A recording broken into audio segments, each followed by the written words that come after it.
하나님의 씨. 그 씨가 이제 벌레 먹은 씨가 됐죠. 그래가지고 이제 그걸 고치는 얘기가 쭉 나오는 거잖아요. 쉽게 얘기하면. 그래서 이제 그래서 어쨌든 그게 이제 설계도예요, 하나에. 그래서 그것을 제가 바로 이제 직역해서 쭉 해석을 달았어요. 근데 자세하게 달지는 못했어요. 그럼 또 너무 이게 막 장황해질까봐. 그래서 이제 달고 그 다음에는 이제 하나님의 이제 성경을 어떻게 봐야 되는가. 왜냐하면 이제 기독교인들은 축자 영감서라고 해가지고 축자 영감서를 오해하거든요. 그게 다시 말하면 뭐냐면 성경의 글자가 하나도 틀리지 않았다 이런 식으로 자꾸 오해를 하잖아요. 그 의미가 틀리지 않았다는 건데. 그래서 어쨌든 문자로부터 그들을 해방시켜야 돼 일단. 그래야 우리 타락론 강의도 하기가 쉽고 그렇죠. 종말론 강의하기도 쉽거든요. 그들의 성경을 보는 그 관점을 탄력 있게 갖지 않으면 타락론하고 종말론으로 넘어가기가 어려워요. 네, 그래서 이제 성경을 어떻게 봐야 되는가 뭐 이런 설명도 하고 그러면서 이제 3대 축복을 중심으로 한 이제 하나님의 그 계획, 설계가 어떤 것인가라는 걸 쭉 좀 자세하게 성경 구절을 될 수 있으면 많이 집어넣었어요. 네, 그렇게 해가지고 하나님이 구상했던 설계 이게 기독교인들하고 우리하고 모든 타종교하고 우리하고 다른 점이 뭐냐면 우리는 설계도를 갖고 있잖아요. 근데 모든 타종교는 그런 걸 갖고 있지 않잖아요. 기독교도 그렇고 본연의 세계, 본연의 인간이 살아가야 될 모든 근본적인 삶에 대한 내용이 없잖아요. 그리고 타락에 대한 왜 잘못됐는지도 구체적으로 없고 그냥 불교도 뭐 도만 닦으면 열심히 부처된다 이런 내용이지 그 부처돼서 어디로 가야 될 길을 모르잖아요. 기독교인도 그렇죠. 구원받는데 구원받는 모습이 어떤 모습이야? 구원이라는 건 우리 원리로 복귀하는 거잖아. 그렇죠? 복귀하는 건 다시 돌아간다는 거잖아. 그럼 돌아가는데 어디로 돌아가자는 거야? 어디로 돌아가자는 게 없어. 그렇죠? 그냥 구원받아야 되는데 복귀돼야 되니까 복귀돼서 어디로 가자는 거야? 우리로 말하면 이제 에덴 동산으로 다시 가는 거잖아. 그렇죠? 그럼 에덴 동산이 어떤 동산이었는지 타락하기 전에 이런 내용을 잘 알아야 되죠. 그렇죠? 그런 것을 이제 쭉 설명한 게 이제 앞에 부분에 했고 그다음에 타락 내용하고 그다음에 이제 두세 개의 삶 같은 거를 이제 부활과 영생 뭐 이런 식으로 이제 조금 표현을 바꿔서 이렇게 쭉 썼어요. 그래서 나중에 좀 기회가 있으시면 한번 그것도 좀 보시면 좋겠고요. 그래서 기독교인한테 어떤 식으로 원리를 전하는 게 좋을까 순서적으로 그 나름대로 제가 한 30여 년 이상 강의한 내용들을 이렇게 한번 좀 정리를 해봤어요. 네. 그래서 아까 그런 내용 십자가에 대한 내용도 그렇게 좀 적혀져 있어요. 저는 이제 메시아 강림과 재림의 목적을 그렇게 쓰지 않았어요. 그냥 그 메시아 강림과 구원 그 재림의 목적. 아니요. 제 책에 쓰면 다르게 썼어요 제목을. 근데 제가 왜 그렇게 썼는데 왜 이런 거 있잖아요. 조직신학인데 구원론이 빠진 조직신학이잖아 제목이. 그쵸? 원리강론은 왜 구원론이 빠졌을까? 나 그냥 생각을 해본 거예요 제 스스로. 근데 유연합회장님이 아마 그렇게 구원론을 쓰지 못하신 거예요. 왜 못 썼느냐? 십자가는 구원이 아니니까. 그렇죠. 기독교가 다 구원인데 그게 그래서 그렇게 쓰지 않았구나. 제가 이게 맞는지 틀리는지 모르지만 저는 그냥 그렇게 해석했어요. 그래서 그래서 메시아 그냥 강림만 하셨다. 강림은 맞죠, 그렇죠? 그런데 이제 구원이 된 것도 아니니까 재림의 목적 다시 이렇게 나왔어요. 그래서 그렇게 쓰지 않았는가. 저는 구원론이라는 게 없잖아, 그렇죠? 그런 거잖아요. 사실 구원론이라는 건 없는 조직신학이라는 게 이상한 거잖아요. 제목은 내가 그렇게 안 되어 있잖아요. 우리. 그래서 왜 구원론이 나오고 그 다음에 기독론이 나와야 되거든요. 이게 아주 연관되어져 있는 거잖아요. 그러니까 메시아가 그렇잖아요. 메시아가 구원시켜준 거잖아요. 그러니까 뭘 통해서 뭘 구원하는 건지 이런 걸 자세히 연관돼서 설명해야 되잖아요. 근데 구원론이 빠졌더라고요. 근데 그 구원론이 메시아 강림과 재림의 목적으로 이게 대치된 게 아닌가. 왜 십자가의 구원이 아니니까. 그래서 그런 생각이 좀 들었어요.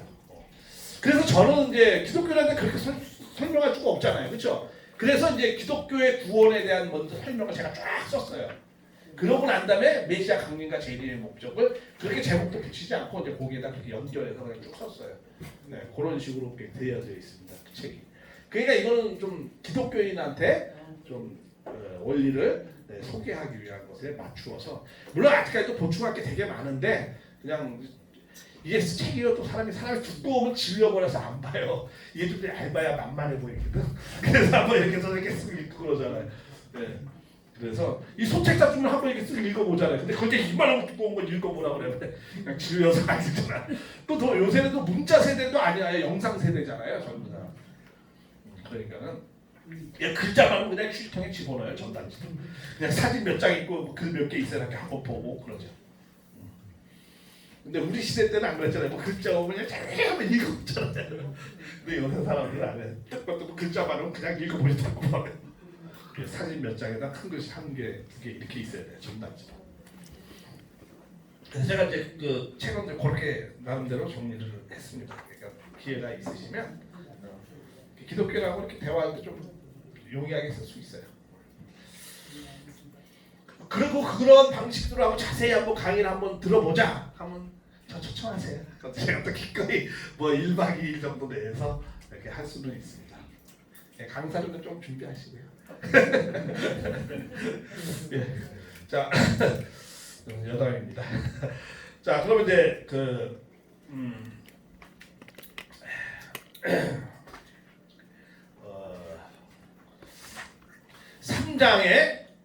3장에 한번 이제 보겠습니다.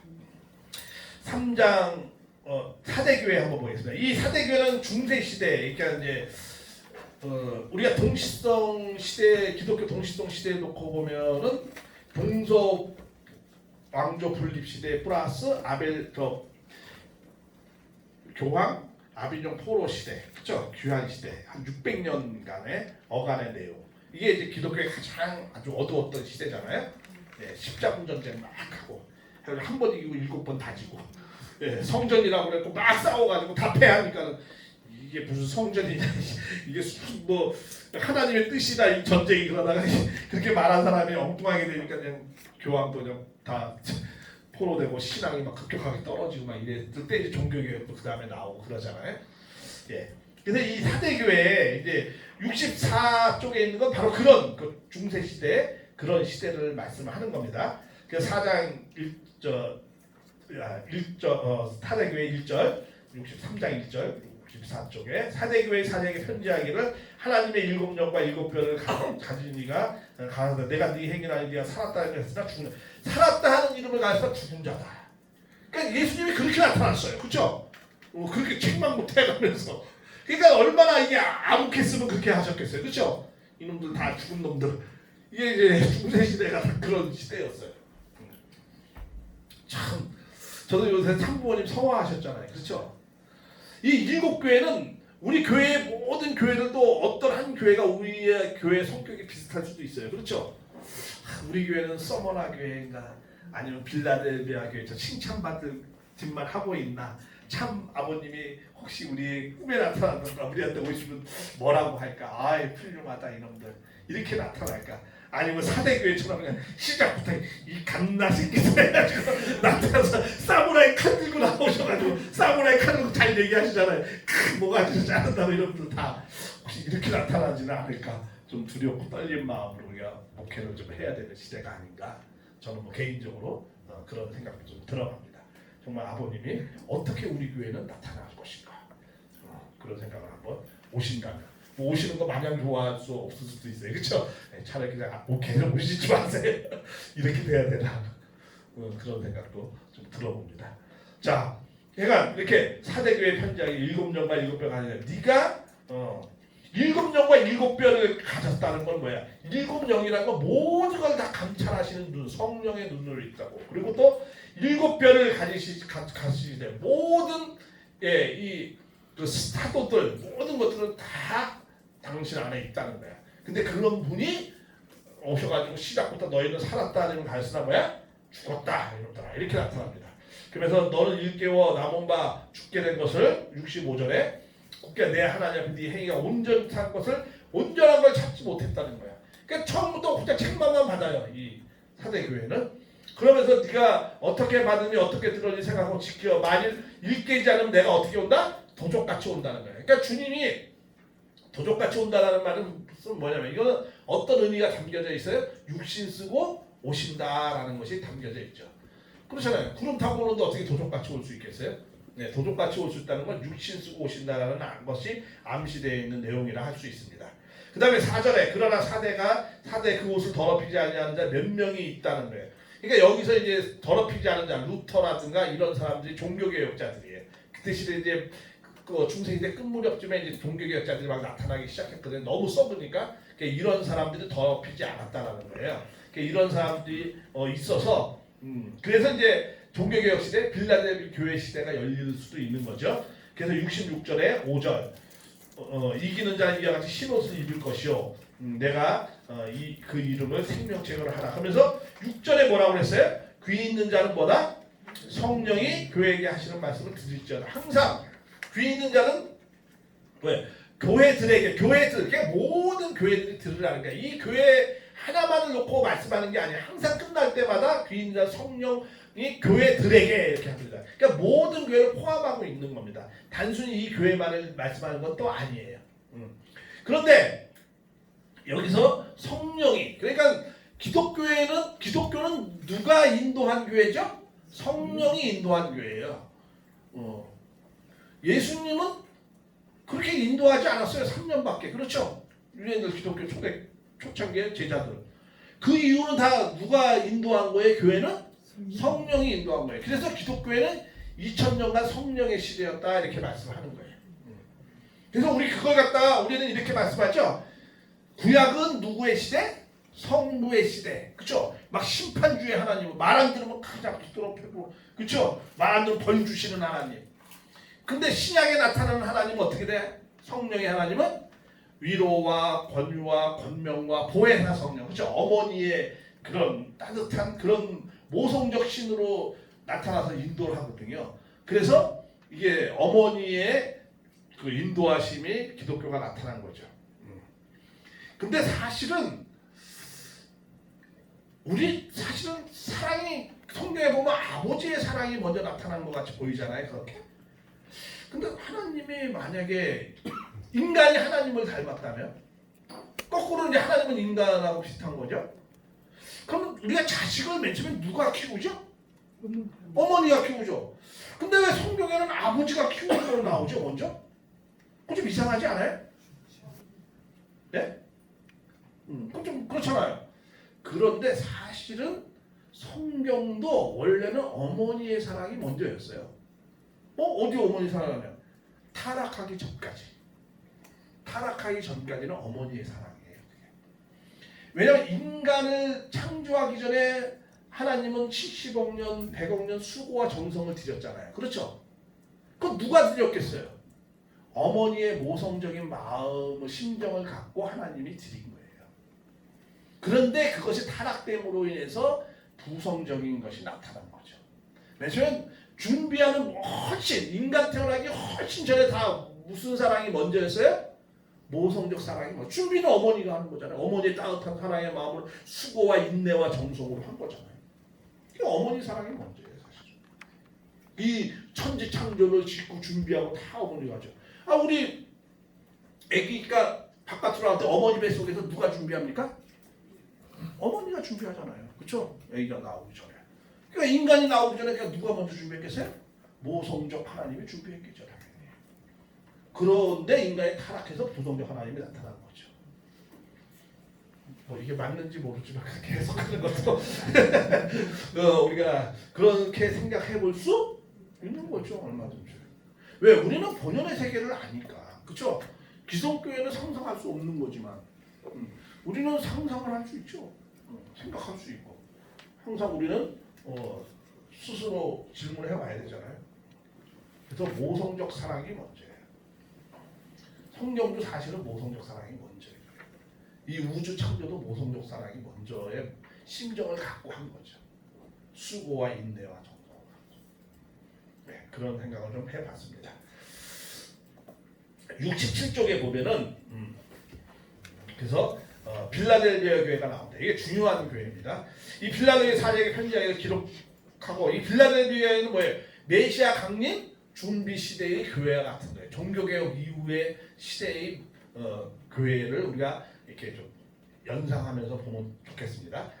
빌라델비아 사제의 편지가 거룩하다 진실하다 열쇠가 한 번 닫으면 이제 영원히 이제 드러날 그런 모습으로 나타났어요. 그래서 8절에 볼지어다 네가 네 입에 열린 문을 두되 능히 닫을 사람이 없고 네가 행위를 하노니 네가 작은 능력을 가지고도 내 말을 지켰어요. 그래서 이름을 배반치 않고 큰 일을 한 거죠. 어떻게 보면은 왜?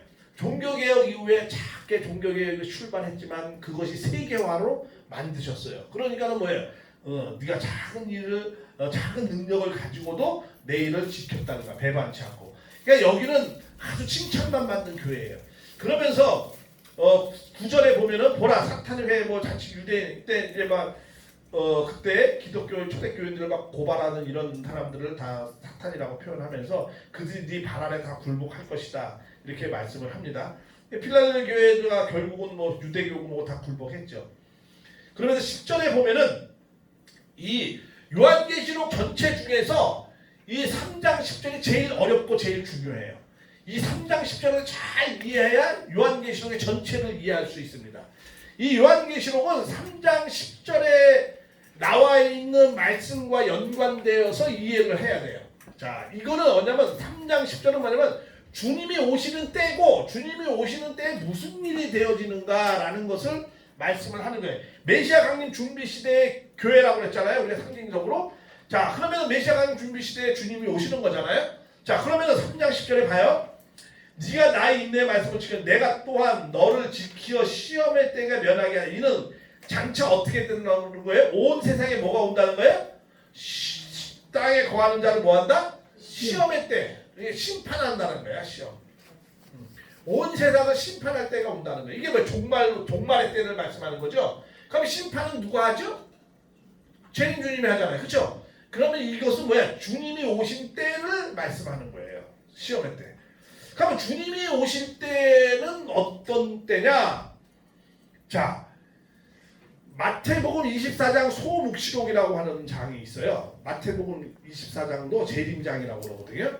왜냐면 예수님이 이제 성화하시기 전에 이제 그 나라에 그때가 오면 이게 재림의 때가 오면은 해달별이 떨어지고 이 편에서 이 산이 저 편으로 오기고 번개가 이 편에서 저 편 막 그런 말씀을 막 하셔요. 그러니까 제자가 물어봐요. 그러면 예수님 그때가 언제예요? 딱 이렇게 물어봅니다. 그랬을 때 그러니까 살아있을 때 예수님이 말씀하신 내용이 있어요. 그 근거를 한번 좀 볼게요. 이거는 성화하시고 영적으로 환상으로 나타나서 하신 말씀인데 살아있을 때 예수님이 이런 말씀을 했어요. 69절에 한번 볼까요? 69쪽에 거의 재림의 때에 속구 관련 이렇게 해서 마태복음 24장 15절에 이런 말씀이 있어요. 그러므로 너희가 그때가 언제입니까? 라는 게 대답하는 절이에요. 마태복음 24장 15절에 그러므로 너희가 선지자 다니엘이 말한 바 뭐라고 했어요? 멸망의 가증한 것이 거룩한 선 것을 보거든 이렇게 나와요. 그때가 언제입니까? 그러니까 뭐라고 그래요? 멸망의 가증한 것. 멸망의 가증한 것이 어디에 쓴다는 거야? 거룩한 것. 거룩한 것이라는 게 이게 예루살렘을 말씀하는 겁니다. 왜? 예루살렘이라는 말의 의미가 거룩하다라는 의미가 되어 있는 말씀이에요. 근데 멸망의 가증을 거룩하게 선 것을 보거든 이렇게 봤어요. 뭐라고? 그러면 너희가 뭐야? 선지자 누가? 다니엘이.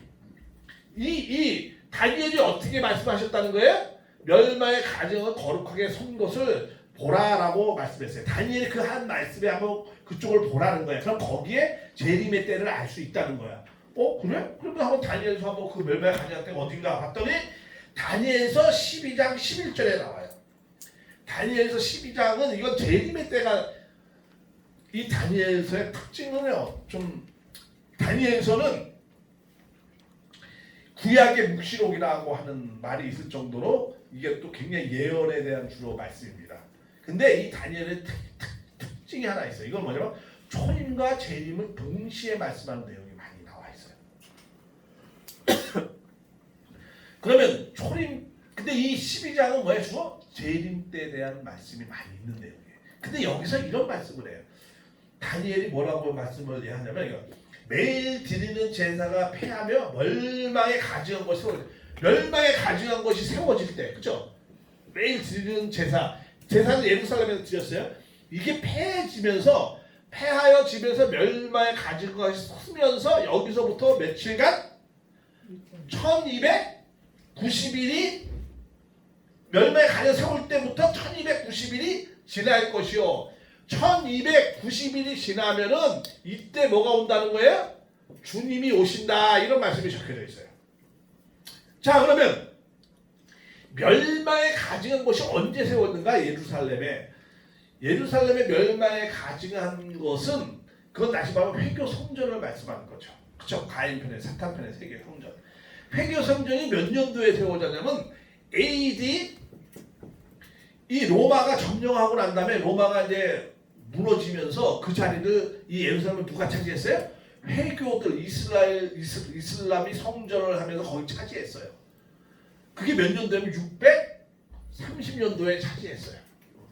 그러니까 이때부터 며칠이 지나면 1290일이 지나면 재림의 때가 된다 이렇게 말씀한 거예요. 그러면 1290일은 자 1290일 일을 갖다 하루를 1년으로 계산할 수 있는 그 원리적인 숫자 계산이 있죠. 그게 뭐예요? 민수기 14장 34절에 뭐라 했어요? 1일을 1년으로 계산하는 원리적인 그 해석이 나와 있어요. 그쵸? 하루로 1일 1년에서 너희를 몇 년 동안 40년 동안 너희들을 광야에서 그렇게 되어진다라는 내용 말씀하시잖아요. 불신의 보고를 함으로 인해서. 그러니까 그럼 이 1291일 요거를 갖다 연으로 계산하면은 뭐야? 630년 플러스 1290일 하면 몇 년도가 나오죠? 1920년도에 멸망의 거룩한 거면 이때 주님의 날이 시작된다라고 말씀하는 거예요. 그럼 참부모님은 몇 년도에 태어나셨죠? 1920년도에 태어났잖아요. 이게 예언이 되어져 있는 거예요. 이때라는 거예요. 자, 이때부터 재림의 때가 시작된다라고 말씀을 하는 거예요. 예수님이 말씀하시라. 그때를 말씀하는 거예요. 그런데 그럼 이때 그럼 이제 무슨 일이 벌어지는가? 그거에 대한 내용에 또 구체적인 말씀이 있어요. 그거는 거기를 한번 볼까요? 페이지 70쪽에 보면은 7년 대환란 선고해가지고 좀 굵은 게 있어요. 예, 이 내용을 자세히 알려면 그 밑에 쭉 적혀져 있으니까 그거 자세히 보시면 되겠습니다. 이때는 무슨 일이 벌어지냐면은 자, 우리 이런 거 있죠. 지성교인들이 다 얘기하는 거 있고 아버님도 말씀하는 내용이 있는데 주님의 때가 오면 무슨 일이 벌어진다? 7년 대환란이 일어난다. 이런 말씀을 많이 해요. 근데 사실은 성경 구절에 7년 대환란이라는 성경 구절은 없어요. 그런 성경 구절은 없어요. 만약에 어떤 기성교인이나 신천지 중에서도 야 주님 오시면 7년 대환란이 벌어진다는데 그게 성경에 어디 나와 있어요? 라고 물어봤을 때 그 상대편이 7년 대환란은요 하면서 7년 대환란이라는 글자를 찾으면서 막 우리 알려주려고 하는 사람은 계시록을 모르는 사람이에요. 그냥 뭔가 들어서 그냥 알고 있는 거예요. 왜? 성경 구절에 7년 대환란이라는 말은 없어요. 그럼 어떤 것을 갖고 7년 대환란이라고 말씀하냐면 바로 여기에요. 다니엘서 9장 24절부터 27절. 다니엘서 9장 24절부터 27절의 내용을 특히 다니엘서 9장 27절의 내용 여기에 뭐가 있냐면 한 일회라는 게 있어요. 한 일회는 며칠이냐면 7일이에요. 7일 일주일을 한 일회라고 해요. 근데 이 7일을 기성교에서 뭐 이걸 7이라고 하면 너무 짧으니까 이걸 원리적 수로 해서 자기네들도 7일을 몇 년? 7년이다. 이렇게 해가지고 해석을 하는 거예요. 그래서 성경의 구절에는 한 일회가 나오는 것이지 7년 대환란이라는 말은 없어요. 그래서 이 한 일회를 갖다 7년 대환란이라고 말씀하는 거예요. 7일을. 자, 근데 이게 이제 무슨 내용이냐면 다니엘서 9장 24절부터 20절까지 이건 초림과 재림 때 이렇게 이런 현상이 일어난다라는 것을 이제 말씀을 하는 이 성경 구절이에요. 이게 뭔 내용이냐면 이거예요. 그 다니엘이 이제 그러니까 이제 바벨론이 이라크잖아요. 근데 그 이라크가 바벨론이 지금으로부터 850년 전에 이제 침략을 하잖아요. 그래서 남유다하고 이제 맨 처음에 북이스라엘 아수르한테 먼저 망하고 그다음에 아수르는 바빌론한테 망하면서 바빌론이 이제 남유다까지 다 이제 침략을 하거든요. 그러고 난 다음에 이 남유대 사람들 중에서 이제 똑똑한 사람들, 이스라엘 사람 중에서 똑똑한 어린 아이를 친바벨론화 만들기 위해서, 우리 뭐 친일파 만들기 위해서 막 옛날에 동경 유학도 보내고 막 그랬잖아요. 또 친미파 만들기 위해서 선교사들이 막 미국에 막 유학 보내고 그랬잖아요. 그런 식으로 이 바벨론도 어떻게 잡아가지고 그 똑똑한 애들, 귀족의 자녀들을 몇 명 데리고 어디로 해? 바벨론에 가서 공부를 시켰어요. 그래가지고 나중에 그 식민 정책을 잘 해보려고. 근데 그 중에서 끌려간 사람의 한 명이 다니엘이에요. 근데 이 다니엘은 절대로 친바벨론화 되지 않았어요. 워낙 똑똑하고 하기도 하고 용모도 수려하고 똑똑한데 거기다 신앙이 워낙 좋아가지고 유대교 신앙이.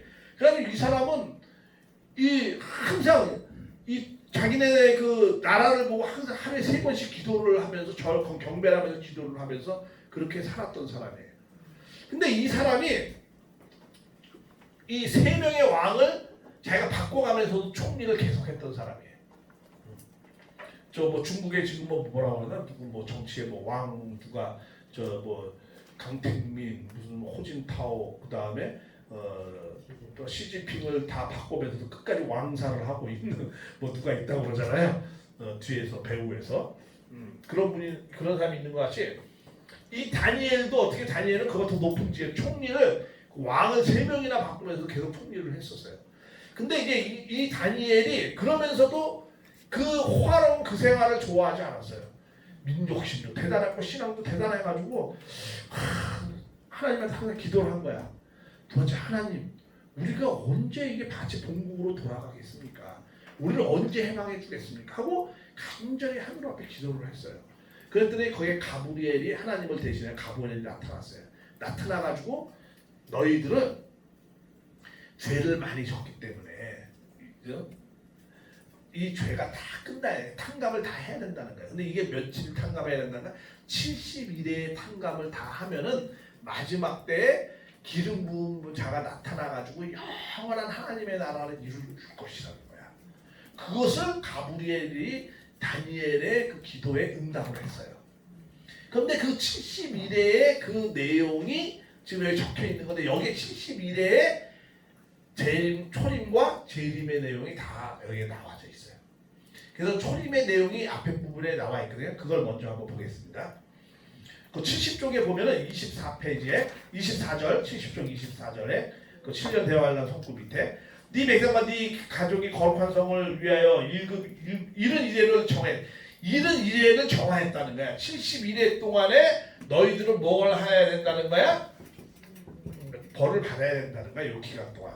그러면서 이른 이래를 정하였으니 허물이 그때 그치며 죄가 끝난다는 거야. 그때 죄악이 용서된다는 거야. 그래서 영원한 의가 드러나며 환상과 예언에 응하며 또 지극히 거룩한 이가 뭐예요? 그 기름 부음을 받는다는 거예요. 그래서 그분이 이제 영원한 의의 나라를 만들어 준다는 거야. 그런데 그게 어떻게 되어지냐면 25절 26절에 보면은 그러므로 너희는 깨달아 알지니 예루살렘을 중건하라는 영이 날 때부터 기름 부음을 받은 자, 그 왕이 일어날 때까지 뭐 이런 이제 말씀이 나오는데 그래서 일곱이라 예순두유래가 지날 것이요 그 곤란한 성이 중건되어 광야의 거리에 세워질 것이며 그 밑에 26절에 예순두일의 후에 기름 받은 자 근데 이게 기름 받은 끊어져서 없어진다는 거예요. 그래서 장차 한 왕이 와서 그 성읍과 성소를 이 예수함을 싹 없애버린다는 거야. 그의 마지막 홍수에 휘둘린 것이 또 끝까지 전쟁이 있으니 황폐한 것으로 작정이 되었느냐 싹 없어진다는 거야. 그러면서 이제 27절에는 71쪽 27절에 그가 장차 많은 사람과 더불어 한 이래 근데 한 이래가 남아있는데 그 이래 동안에는 굳게 맺고 그 이래의 절반 반은 제사와 예물을 피할 것이요 또 그 다음에 그 포악하고 가증한 것을 나에게 의지할 것을 하면 이 집이 정한 종말까지 진노가 황폐하여 하나님의 진노가 황폐해가지고 그 뭐 이 제사를 못 드리게 그 자들에게 쏟아져가지고 없어진다 뭐 이런 말씀인데 자 이게 무슨 내용이냐면요. 자 25절 26절 보면 그러므로 너는 깨달아야 돼. 예루살렘에 중건하라고 하는 명령이 일어날 때까지 이런 말씀이 나오는데 이게 무슨 말이냐면 지금 이스라엘은 다니엘 상황에서 이스라엘 성이 없어요. 그렇죠? 예. 왜냐하면 느부갓네살 왕에 의해서 전부 다 토토가 싹 없어졌어요. 예, 없어졌는데 근데 없어지는데 이것을 다 다시 중건하라. 예루살렘을 중건하라는 명령, 영이 떨어진다라는 거야. 그러면 이 이스라엘이라는 예루살렘을 중건하는 영이 떨어지는 날로부터 시작해서 일곱 이레와 예순두 이레가 지나면은 세워진다는 거예요.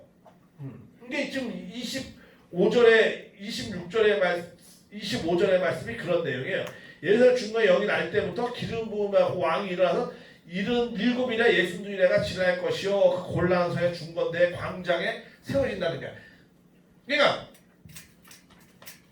예순두 이레 일곱 이레 예순두 이레 요게 지나면은 누가 예루살렘 광장에 뭐야? 기름 부은 자가 세워진다 이거예요. 다시 말하면 초림의 때를 얘기하는 거예요. 결과적으로 예수님이죠. 이게 뭐냐면 그러면 중건하는 양이 언제 했느냐면 이게 445년도 BC 445년도에 역사적으로 보면 아닥삭스다 왕이 이 왕은 어떤 왕이냐면 이거는 이제 페르시아 왕이에요. 페르시아는 이제 파사입니다. 파사는 어디냐면 이건 이란을 얘기하는 거예요. 이란. 그러니까 그 이란의 왕은 이게 이제 이 바벨론이 나중에 페르시아에서 나가거든요. 패권을 중동 패권을 페르시아한테 넘겨요. 근데 넘기는데 이 페르시아 정책하고 바벨론 정책은 전혀 달랐어요.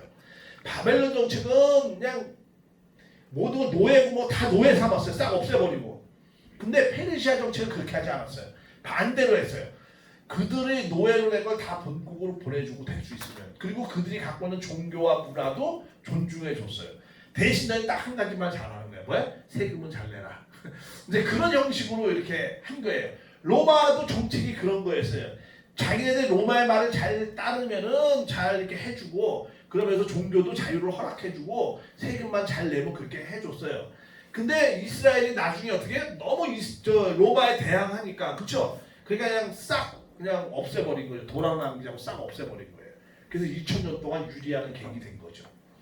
근데 그러니까 이 페르시아 정책은 그렇게 했어요. 그래서 페르시아가 저희 바벨론을 무너뜨리면서 페르시아 왕인 아다사스다 왕이 그들을 본국으로 보내주면서 너희들도 다시 성을 건축하라는 거야. 그런 명령을 해줘요. 근데 그게 몇 년도였어요? 445년도에 역사적으로 실제적으로 그렇게 하셨습니다. 그런데 그렇게 영이 난 다음부터 며칠? 7일이 뭐야? 77일? 49. 61에 7을 곱하면은 67이 434. 그러면 며칠이죠? 483년. 1일에 1년을 하면, 그러면 445년에서 483년이 지나면은 뭐가 온다는 게, 광장에서 예수님이 세워진다는 거예요. 결국 예수님이 세워졌어요. 그럼 이걸 빼봐요. 빼보면 마이너스 38이에요. 이건 BC 445를 빼고 그럼 AD 38년이죠. 그런데 예수님은 33세에 왔어요. 예루살렘에. 그럼 5년이 남잖아요. 이 5년은 왜 이걸 빼버리면 돼요? 왜 빼버릴 수 있냐면은 이스라엘 민족은 윤달이 있었어요. 음력을 셌기 때문에. 그래서 우리도 지금 4월이 2번 됐잖아요. 음력이. 그쵸? 그런 식으로 해서 그 2번 되는 걸 빼버리면은 483년 기간에 5년이 딱 떨어져요. 그러면 결국은 정확히 예수님 몇 년에 왔어요? 33세에 예루살렘의 광장에 거룩한 걸 섰어요. 기름 부은 자가 왔어요. 근데 이 온자가 결국은 또 어떻게 되느냐, 26절에 보면 이렇게 나와요. 예순두 이래 후에 기름 부은 반자 끊어져서 없어진다는 거야. 그러면 성읍도 없어지고 다 없어진다는 거야. 이렇게 왔지만은 이게 뭐야? 예순두 이래가 지나면 예순두 이래면 처음 뭐예요? 43.4예요. 그쵸? 이걸로 434하고 43.4년으로 숫자만 이게 딱 하면 봐요. 실제적으로 역사가 예수님이 불씨를 해가지고 이스라엘 민족이 40년 이상, 40년, 45년 사이에 싹 뭐 어떻게 돼요? 없어요. 돌 하나 남기지 않고 싹 없어졌어요. 그렇죠? 이렇게 역사적으로 이게 초림 때 이렇게 다 됐다는 거야. 이게 26절이에요. 근데 27절에 마지막 한 절에 뭐라고 나오냐면은 이때 와서 예수님이 초림 때 이렇게 왔어요. 그게 69일이에요. 69일에. 근데 한 일회가 남았잖아요. 요 한 일회 남은 기간 다니엘서 9장 27절에 한 일의 남은 기간에 일어나는 현상이 다니엘서 9장 27절. 이게 바로 어떤 때요? 이게 바로 재림의 때예요. 재림의 때 이루어진 사건을 쭉 다니엘 가브리엘 천사가 말씀하는 거예요. 요 내용이 재림의 때 일어나는 내용을 말씀한 거예요. 이건 지성교인들도 다 이렇게 해석해요. 그럼 이 재림의 때 어떤 식으로 나타나느냐? 봐, 27절에 다시 71쪽 한번 봐요. 거기 보면 이렇게 나타나요. 그가 장차 많은 사람들과 더불어 한 일해 동안의 언약을 굳게 맺어. 한 일해는 반드시 지나가야 된다는 거야. 남았어, 그게. 근데 그 일해의 절반에 뭐예요? 제사와 예물을 금지할 것이며, 이 일해, 한 일해의 절반은 몇이죠? 3일 반. 요것도, 그럼 나머지 절반은 또 뭐예요? 3일 반이에요. 근데 요 3일 반 동안에는 어떤 일이 벌어진다는 게 제사와 예물이 패하게 된다는 거예요. 패하게 없어지게 된다는 거예요. 그리고 또 하나는 또 어떤 일이 벌어지느냐? 포악하여 가정은 날개를 의해 설 것이며 또 이미 정한 종말까지 이미 정한 종말 나머지 반이죠. 그러니까 이미 정한 종말 나머지 3일 반. 그래서 이걸 갖다 뭐야? 전 3일 반, 후 3일 반으로 이렇게 나누는 거예요. 나머지 절반까지는 어떻게 된다는 거예요? 이미 정한 종말까지는 진노가 황폐하여. 진노는 누가 할 때 하는 거예요? 하나님의 진노가 내린다는 거예요. 하나님의 진노가 어떻게 누구한테 내리느냐? 거기 밑에 나오죠? 하나님의 진노가 황폐하게 하는 자에게 또 하나님의 진노가 뭐예요? 이 제사와 예물을 드리지 못하게 하는 자에게 쏟아진다는 거예요. 그래서 이게 싹 없어진다는 거야. 자, 이게 무슨 말이냐면 그러니까 이거. 자, 제사와 예물은 누가 드리죠? 아벨이 드리는 거예요. 아벨 편, 하늘 편이. 그렇죠? 하늘 편이 드리는 거죠. 하나님의 진노가 임하는 거 누구한테 임하는 거죠? 사탄 편에게. 그렇죠? 황폐하게 하는 자. 제사와 예물을 못 드리게 하는 황폐하게 하는 자에게 하나님의 진노가 쏟아진다는 거예요. 언제? 후 3년 반 동안. 근데 전 3일 반, 후 3일 반 요거를 갖다가 뭐라 그래? 7일을 뭘로 한다고 그랬죠? 7년으로 해석해요. 그래서 전 3일 반을 갖다가 뭐야? 전 3년 반. 또 뭐 이걸 갖다가 후 3년 반 이렇게 해석을 하는 거예요. 그래서 요한계시록에도 어떻게 나오느냐 하면은 이 전 3년 반, 후 3년 반의 표현을 어떻게 하냐면 이렇게 표현을 해요. 1260일 동안 핍박을 받는다 하늘편이 이렇게 표현해요. 그리고 나머지 후 3년 반은 이게 바로 뭐예요? 이게 일곱 대접 재앙이에요. 요게 뭐예요? 이게 하늘편이 핍박받는 게 요게 뭐예요? 이게 나팔 환란이에요. 이렇게 되는 거예요. 그래서 이 다니엘서 9장 27절이 요한계시록의 타탄을 분립한다라는 그러니까 여섯 일에 대한 나팔 환란과 대접 재앙에 대한 전체 내용을 축약적으로 다니엘서 9장 27절 재림의 때 이런 현상이 벌어진다라고 말씀을 하신 거예요. 이게 이제 구체적으로 설명되어지는 것이 이제 요한계시록 다니엘서 6장부터 18장까지의 내용의 말씀이에요. 나팔 환란과 대접 재앙으로 나타나는 그런 내용입니다. 이게 그러니까 다 연관이 되어져 있어요. 이렇게. 이해하시겠죠? 그래서 이런 내용인데 이해 못하시면 자세히 계속 묵상하면서 읽어보세요. 이거 계속 설명할 수가 없어요. 왜? 시간이 없으니까.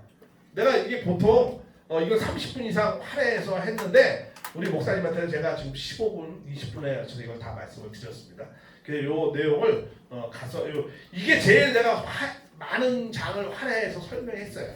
그러니까 요거를 70쪽, 71쪽을 자세히 봐요. 그러면서 이걸 그러니까 이것만 기억하세요. 다니엘서 9장 27절에 뭐예요? 한 일해 동안에 이 제사와 예물을 패하게 하고 제사와 예물을 패하는 자를 나머지 절반에 뭐야? 이를 하나님의 진노에서 싹 없애버린다. 그러니까 이거는 뭐야?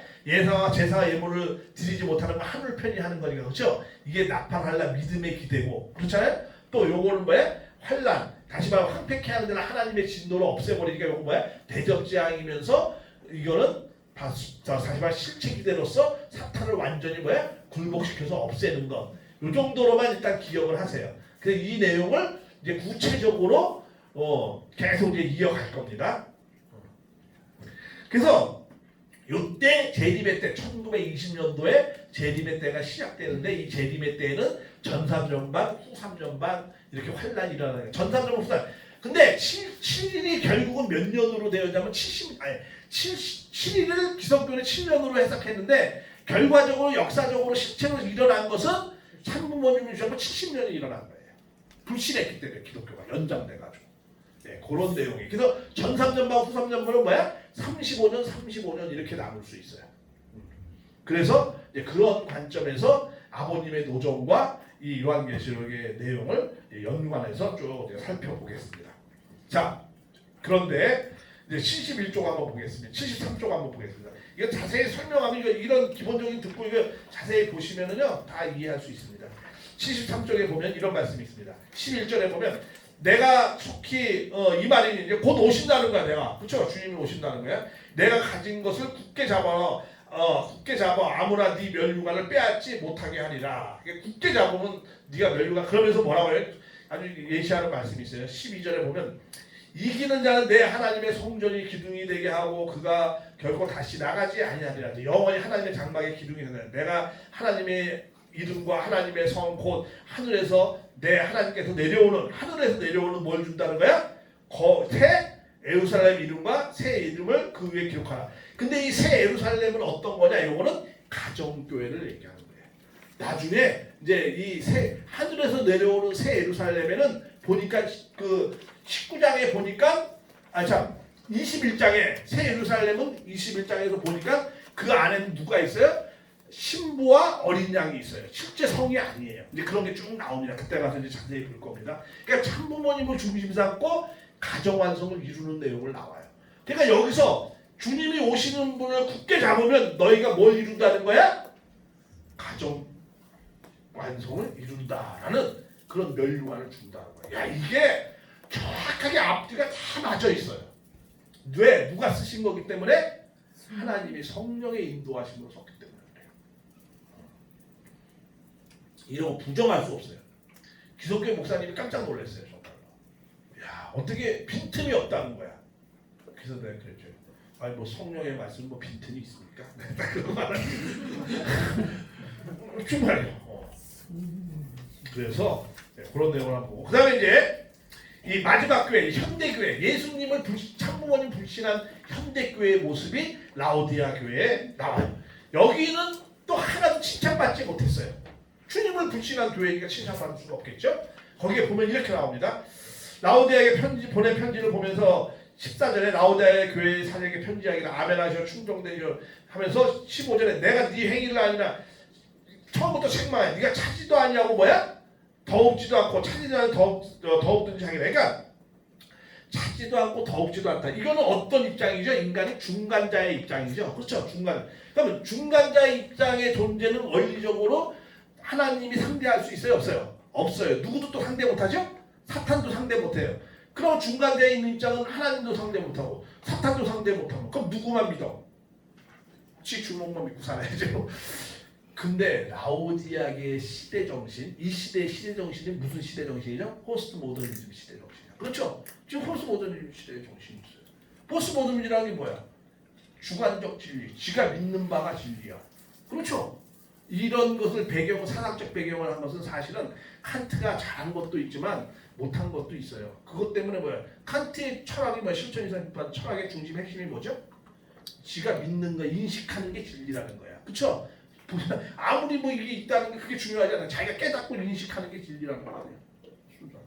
그러니까 그게 흘러 이제 뭐야? 이게 이제 포스트 모더니즘의 이게 화가 되어가지고 이게 뭐야 이제 모든 거의 주관적 진리만 진리야. 그러니까 자기가 믿는 바가 진리지 객관적이고 보편적이고 절대적 진리는 없다는 거야. 그렇잖아요. 포스트 모더니즘의 중심 사상이 그거 아니에요? 그러니까 자기가 믿는 거, 자기가 믿는 바가 진리야. 저없지도 않고 차갑지도 않은 사람의 그 내용의 성격이 그대로 잘 나와 있어요. 그래서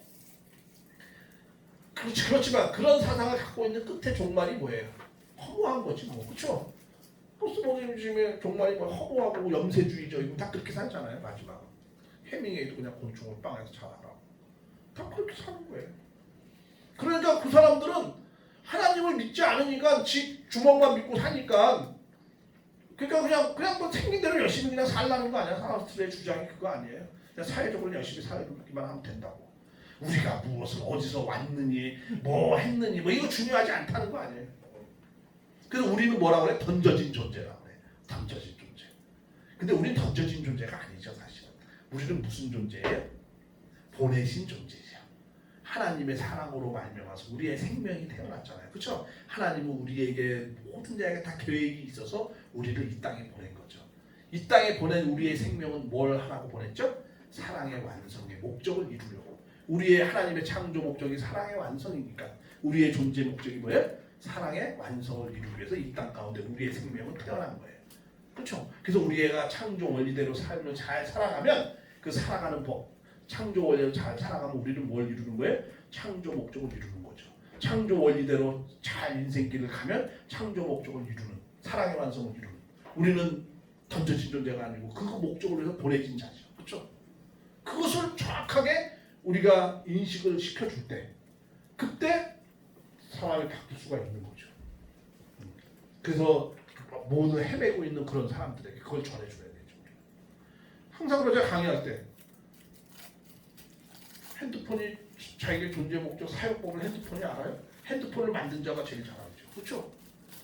그래서 우리는 핸드폰 살 때 꼭 사용법이 따라 나오잖아요. 그렇죠? 어떻게 사용해야 어떻게 목적을 이룰까? 그러니까 우리가 우리의 인생을 살아가는 법, 우리가 존재하는 목적은 누가 제일 잘 알죠? 우리를 있게 하신 하나님이 제일 잘 알죠. 그렇죠? 그러니까 하나님의 창조 목적에 의해서 우리의 존재 목적이 결정되는 것이고 하나님의 창조 원리에 의해서 우리의 인생이 살아가는 법이 결정되는 것이죠.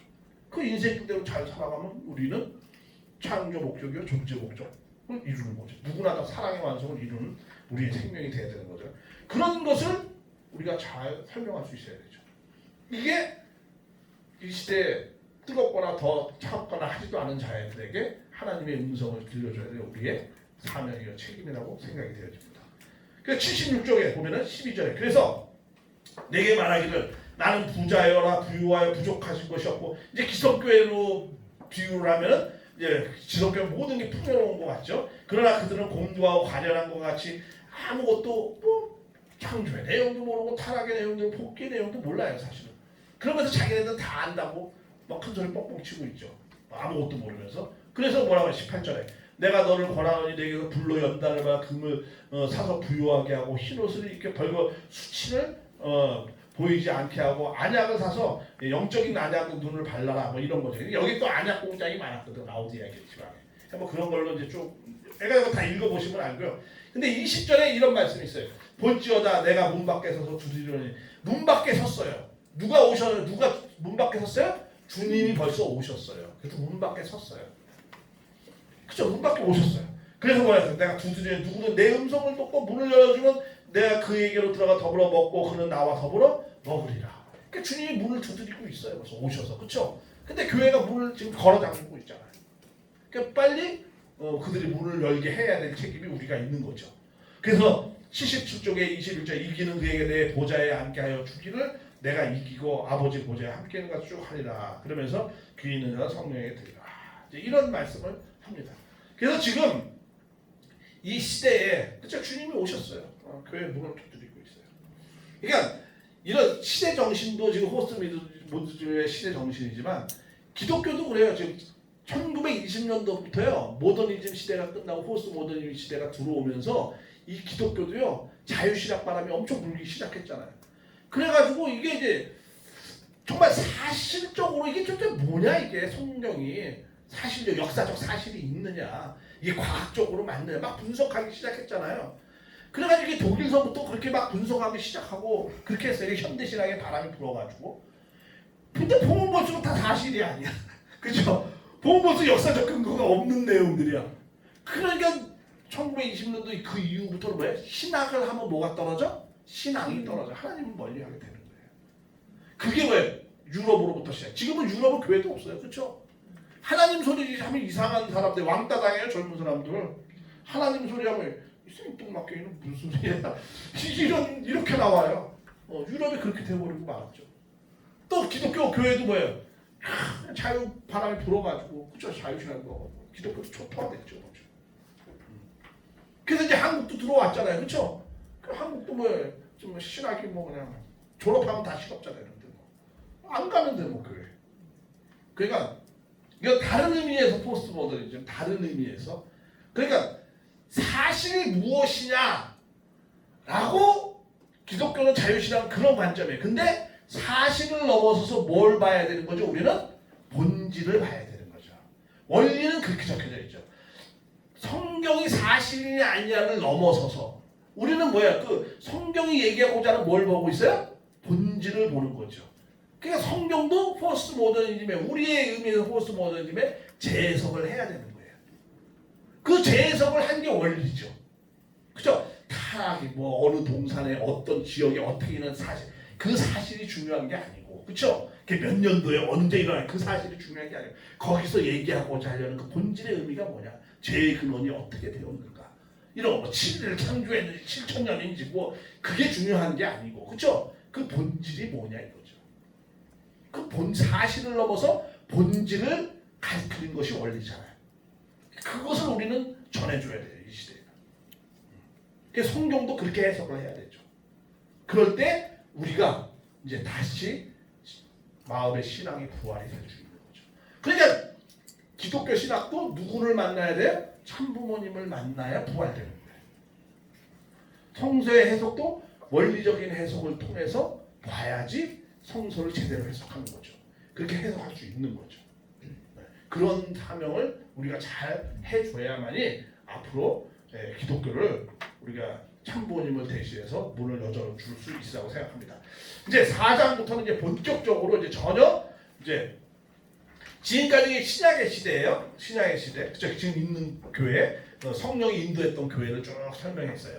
기독교 2000년사를 그 내면의 그 흐르는 상징성의 흐름을 그걸 설명했거든요. 4장부터는 이제 본격적으로 이제 재림 신약 시대가 끝나고 재림 이후에 이제 말씀이 쭉 이제 나갈게요. 참부모님을 중심으로 한 내용이 진행될 겁니다. 그거를 조금 쉬었다가 4시부터 하겠습니다. 저 시계로 7분 정도 쉬겠습니다. 네, 고맙습니다.